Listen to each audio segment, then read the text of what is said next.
What is up, Gorilla Nation, and welcome back to another Division 2 build video. But if you'll be so kind, please show some love to that like button. Also, smash that sub button if you happen to be new to the channel. And don't forget to reach up there, trigger the bell, and turn on post notifications, so that way you never miss a live stream or a video that is uploaded. Well, as promised and as mentioned in the last build video, utilizing the tardigrade, I told you another variation was coming of the build. And I am here to deliver on that promise. So without further ado, I'm going to hop over to some gameplay, and then we'll get right back into the build. So we'll see you guys and gals back here in just a moment.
As you can see, that was a heroic bounty. I believe the bounty was a normal though, because I got it from the snitch, but I was solo, and it was a doozy.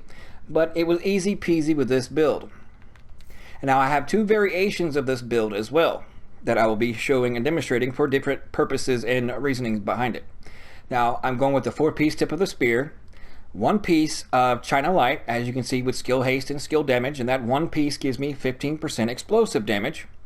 And that directly correlates with the triple threat, because not only do I have survivability at 1 million armor, I'm not just relying on my DPS, in which I do have, but also I have a little skill power to go along with it, so that way I can use some boom booms by way of pokey explosions, or you can go with the bombardier drone.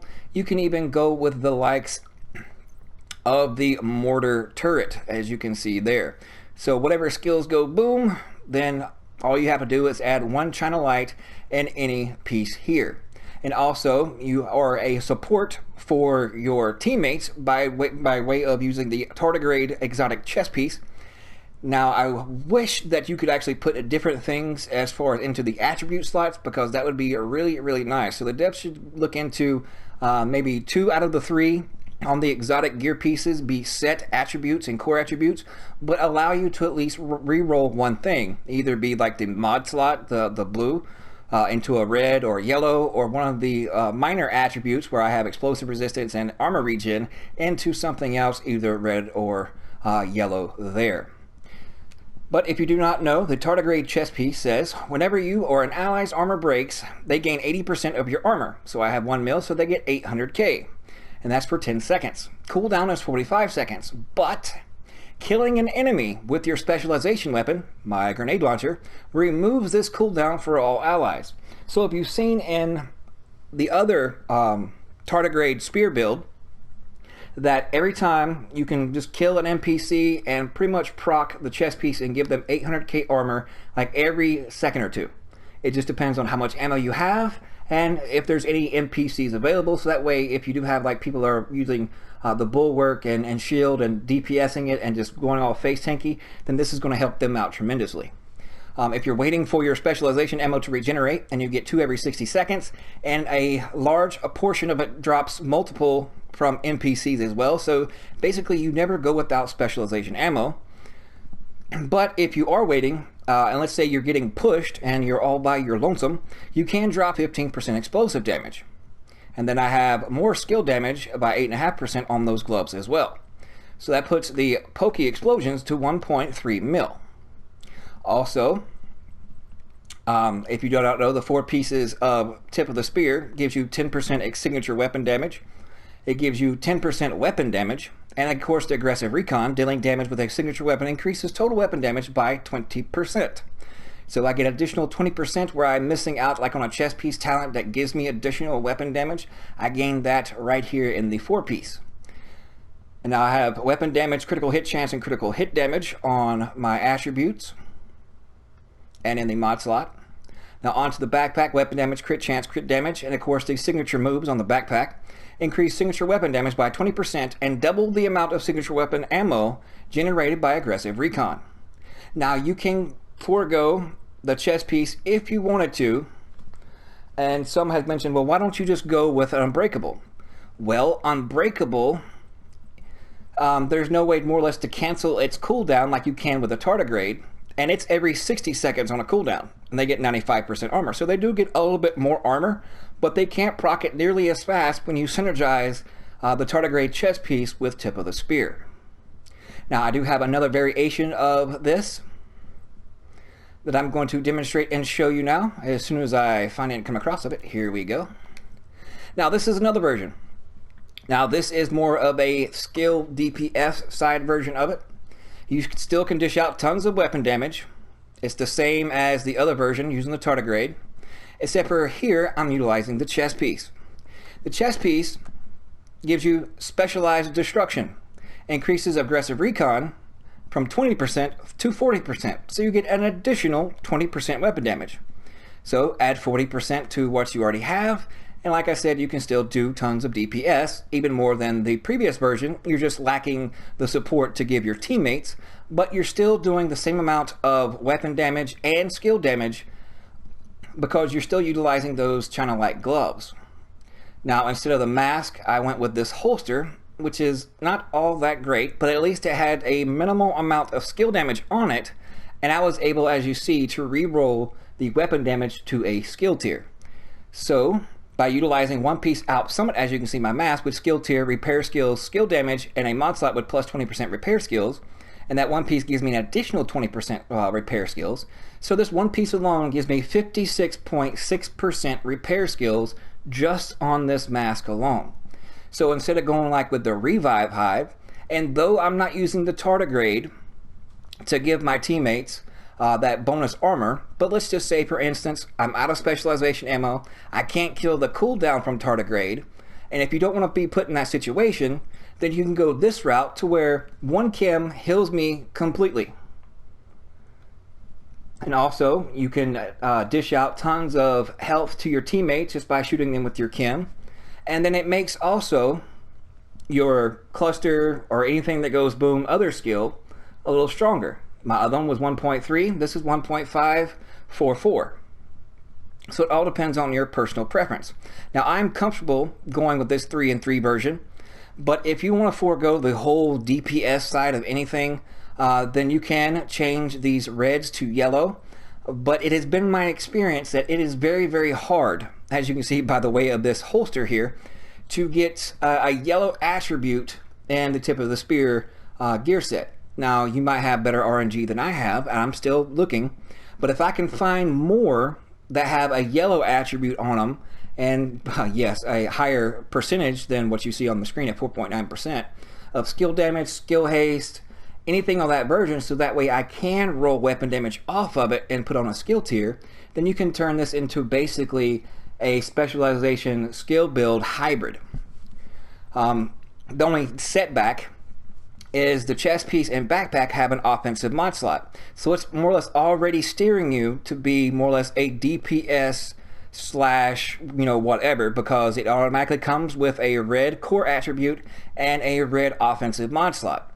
Those you can't really change unless you get the right yellow attribute or blue if you're looking for in the attribute slot that it will allow you to either change the weapon damage into a blue or a yellow, or if you perfect world, if it can drop that way, then change the mod slot from a blue to a yellow. But these are the stats. I went over the skills. Now let's go over the character sheet itself. As you can see, I only have 32.5 and then 35% weapon damage and 65% headshot damage. So, I mean, it's not necessarily a waste, but I mean, it is an additional little bit of extra damage when I do crit, which is only 35% of the time. That's why I say it's hard trying to get the right pieces unless you have just great RNG. Now, if you have the time, then you can sit here and farm for all the right pieces. And as you can see on the right hand side, I was able to re-roll the red into a yellow and get another 18.6% repair skills in there as well. So there's are the stats as follows: 65.8% all weapon damage, and then another 29 going to my light machine gun. There's all my armor, health regen, the yada yada yadas, a little bit of resistance, 29.2% burn resistance, 12.4 skill haste, and that is the rest of the stats. So yes, I know it's not as great as probably, everybody running the meta, the bulwark variations or whatnot, but as far as when it comes to PvE, utilizing the specialization ammo and all the synergies when combined with tip of the spear, it is a lot of fun. It's multifunctional as far as helping your teammates, helping yourself. You can do it solo in a group or whatever. The sky is the limit. It's just a matter of finding the right RNG and getting the right pieces according to your playstyle and what your personal preferences are. Now, all those that I've shown you as far as variations thus far is to my liking, to my playstyle, and to how I find it usable for me. But mix and match, change what you will. I'm just trying to show you different means and ways and different variations that you can have a lot of fun and still get through the content really, really quickly. But thank you guys so much for tuning in. I appreciate all the love and support. Let's give all the Division 2 content creators out there some love. Appreciate you all, and we'll see you fudging later.